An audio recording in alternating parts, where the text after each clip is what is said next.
In the ancient world, long before monotheism became dominant, different cultures worshipped a wide variety of gods and goddesses. Among them was a powerful and mysterious figure known as ASHERAH.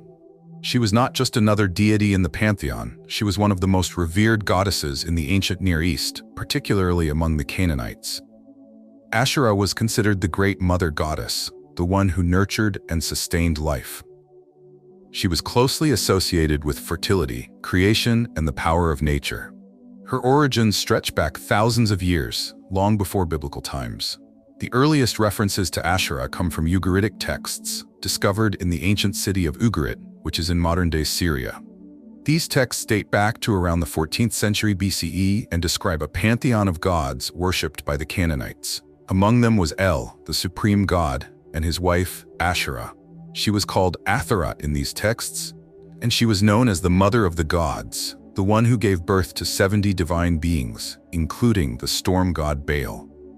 In these ancient myths, ASHERAH played a vital role as a nurturer, protector, and a figure of divine wisdom. She was often depicted as standing beside a sacred tree, a powerful symbol of life, prosperity, and connection to the divine. The sacred tree was central to her worship, and it appears in many ancient cultures. In Canaanite religion, ASHERAH's tree was believed to represent her presence on earth. This idea of a sacred tree or pole dedicated to her would later become important in biblical history, as Israelite prophets condemned the use of Asherah poles in their attempts to keep Israel from falling into idol worship. But before this rejection, Asherah was widely venerated. She was worshipped throughout Canaan and even in Egypt, where her influence extended to early Semitic peoples. Her importance wasn't just limited to mythology. She was an integral part of religious practice. Shrines dedicated to her have been found across the region, often featuring small figurines of a female deity with exaggerated features, symbolizing fertility and abundance. These figurines suggest that worshipping Asherah was a deeply personal practice, with people seeking her blessings for childbirth, agricultural prosperity, and protection. One of the most fascinating aspects of ASHERAH's history is how deeply intertwined she was with the spiritual life of the people who would later become the Israelites. The Canaanites, who lived in the land before the Israelites arrived, had already established her worship. And when the Israelites settled in the land, they encountered these traditions. The Bible itself hints that many early Israelites worshipped Asherah alongside Yahweh, blending their belief in the God of Israel with older Canaanite religious practices. This blending of religious traditions was not unusual in the ancient world. Many cultures adopted the gods of their neighbors, either out of respect, necessity, or through gradual cultural exchange. ASHERAH, as the Great Mother Goddess, was an appealing figure to many. She represented life, stability, and the nurturing side of divinity, qualities that made her an essential part of everyday religious life. Her presence in Canaanite and early Israelite culture is undeniable, and her worship was not a fringe belief. It was widespread, and for centuries, ASHERAH remained a key part of religious practice. Even though later biblical texts condemned her, the archaeological evidence and historical records show that she was once a central figure in the spiritual landscape of the ancient Near East. Over time, as Israelite religion developed and became more centered on the exclusive worship of Yahweh, ASHERAH's role was gradually erased. But her legacy remained buried in history, waiting to be rediscovered. In the Bible, ASHERAH is mentioned several times, but never in a positive light. Instead of being presented as a revered goddess, she is portrayed as a symbol of idolatry, something the Israelites were repeatedly warned against. However, the frequent mentions of ASHERAH in the Old Testament suggest that her worship was widespread among the Israelites, even though later religious reforms sought to erase her from their history. One of the earliest biblical references to ASHERAH appears in the book of Judges. It describes how the Israelites, after settling in the Promised Land, began to worship the gods of the people around them. Judges 3 verse 7 says, "The Israelites did evil in the eyes of the Lord. They forgot the Lord their God and served the Baals and the Asherahs." This passage reveals that ASHERAH was not some obscure or foreign deity. She was well known and actively worshipped in Israel at that time. The connection between ASHERAH and Baal is also significant. Baal was the storm god of the Canaanites, often depicted as a mighty warrior who brought rain and fertility to the land. Since Asherah was traditionally seen as the mother of Baal in Canaanite mythology, it makes sense that their worship was often linked together. The Bible frequently criticizes the Israelites for turning to Baal, and by extension, to Asherah. The worship of Asherah wasn't limited to small villages or hidden shrines. It was practiced in some of the most sacred spaces in Israel. In 1 Kings 14 verse 23, we read that under King Rehoboam, the people of Judah set up Asherah poles on high places, sacred hills where offerings and prayers were made. These poles were likely wooden carvings or trees dedicated to Asherah, representing her presence. They were symbols of fertility and divine blessing, but from the perspective of the biblical writers, they were direct violations of Israel's covenant with Yahweh. Perhaps the most striking example of Asherah's presence in Israelite worship is found in 2 Kings 23 verse 6 during the reign of King Josiah. Josiah was known for his radical religious reforms, and one of his main goals was to remove all traces of idol worship from the land. The text tells us that he removed an Asherah pole from the very temple of Yahweh in Jerusalem.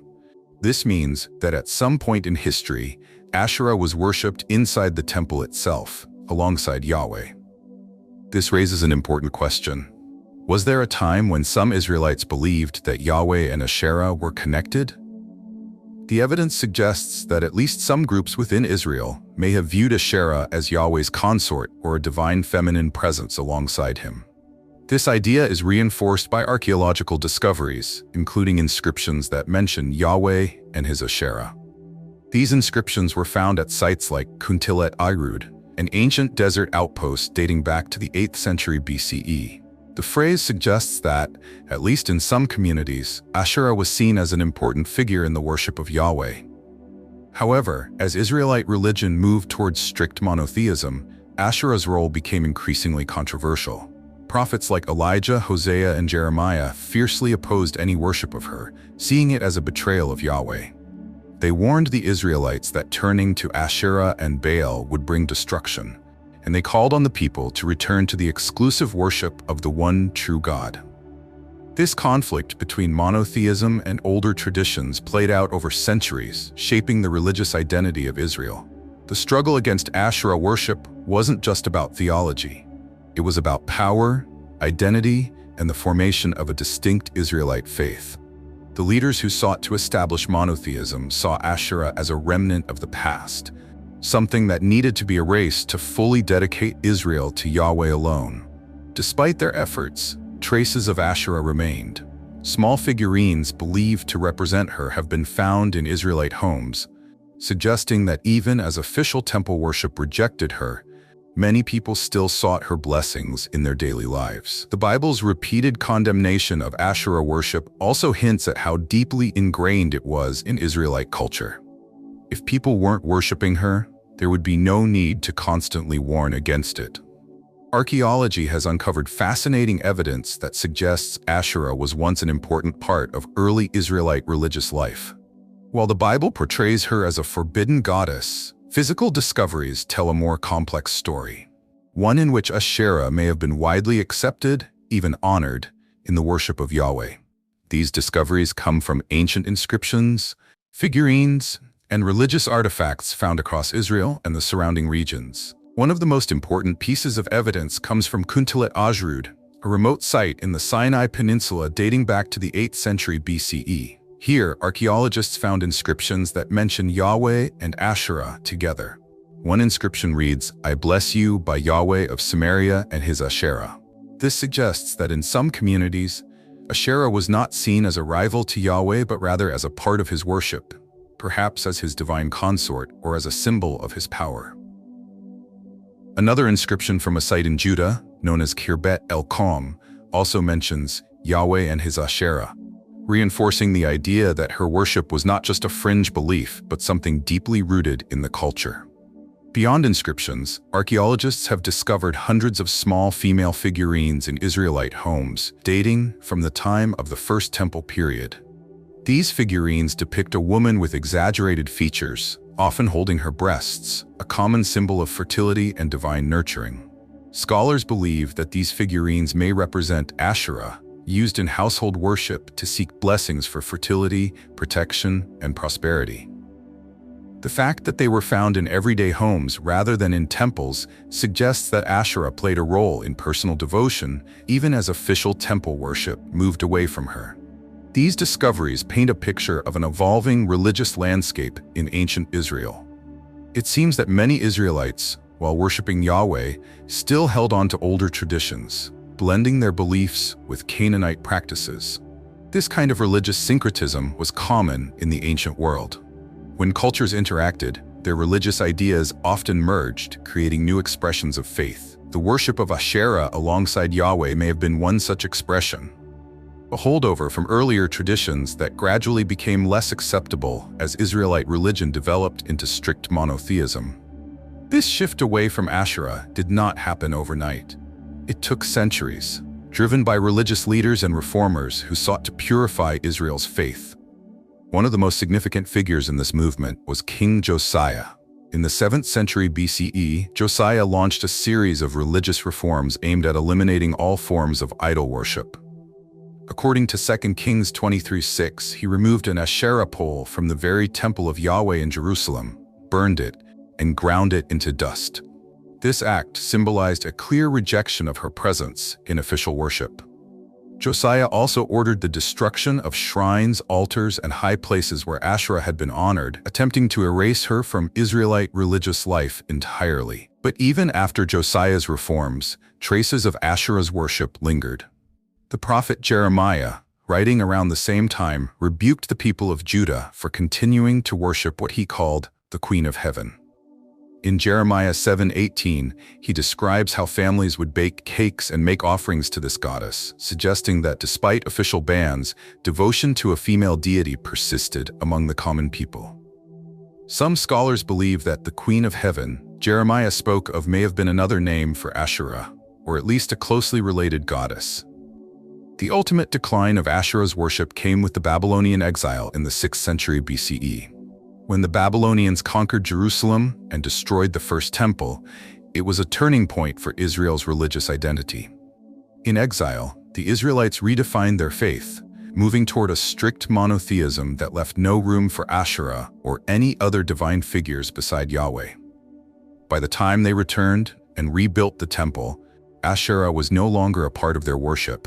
But despite her disappearance from mainstream religious practice, her legacy remained. The Bible continued to reference her as a warning against idolatry, and her influence could still be seen in ancient artifacts and historical records. Some scholars even argue that traces of her presence survive in later Jewish and Christian traditions, subtly embedded in theological concepts of divine wisdom or feminine aspects of God. The story of ASHERAH is one of power, rejection, and survival. She was once a central figure in the religious world of the ancient Near East, worshipped by Canaanites, early Israelites, and other Semitic peoples. Over time, she was cast out, labeled as a forbidden idol, and erased from official religious memory. Yet through archaeology and historical research, her presence has been rediscovered, offering a glimpse into a time when the divine was seen not only as a singular, masculine force, but as something more complex. Perhaps even something more complete. The decline of ASHERAH's worship was not just a matter of religious reform. It was part of a larger transformation in how the Israelites understood their faith. In the earliest periods, their beliefs were not entirely different from those of their neighbors. The Canaanites, the Phoenicians, and even some early Israelite groups practiced a form of polytheism, where multiple gods and goddesses played roles in creation, fertility, and divine justice. But as Israelite religion evolved, a new idea began to take hold. The idea of monotheism, the belief in only one God. This transition did not happen overnight. For centuries, Yahweh was worshipped alongside other deities, including ASHERAH.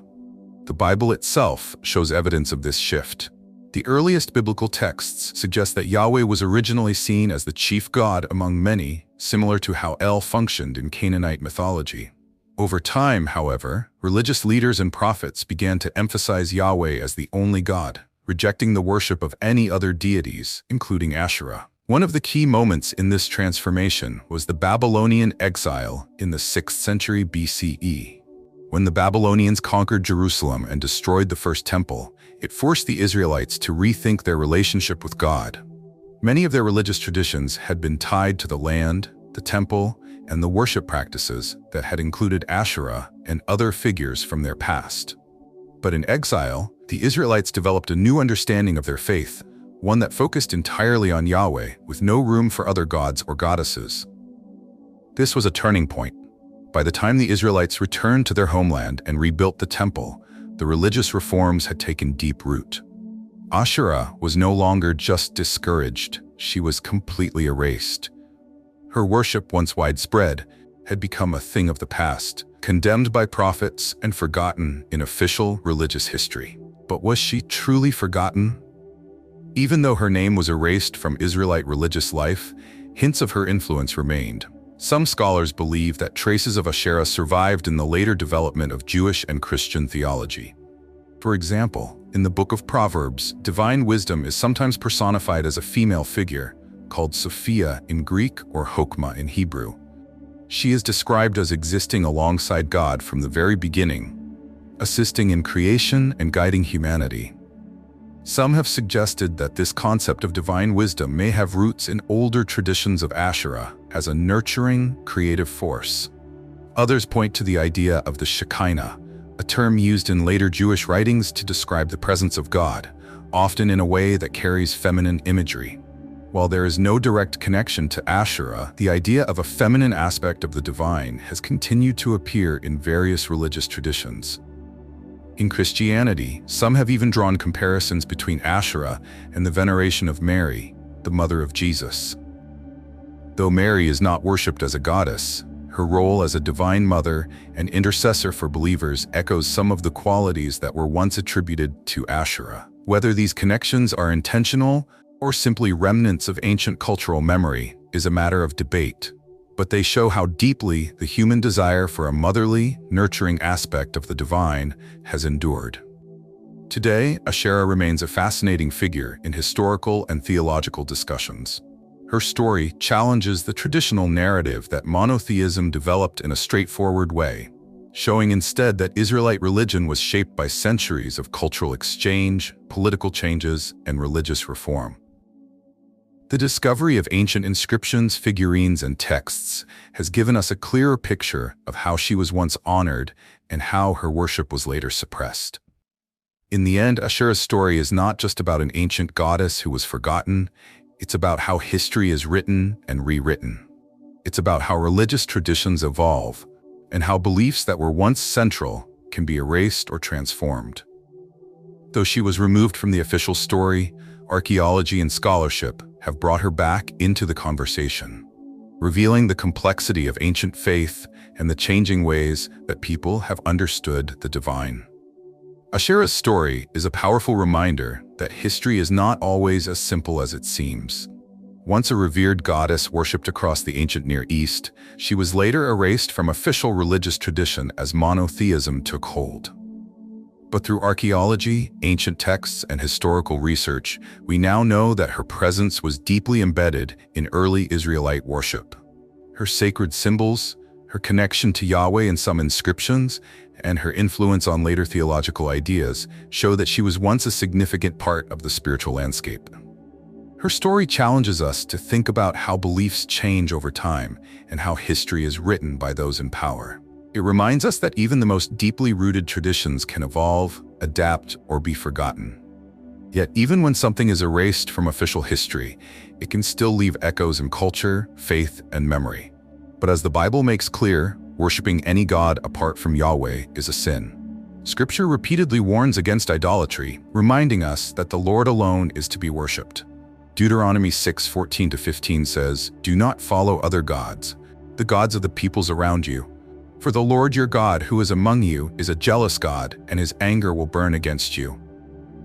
The rise and fall of ASHERAH's worship is a testament to this truth. God calls his people to remain faithful to him alone. If you found this deep dive into ASHERAH's hidden history interesting, support us by subscribing to our channel.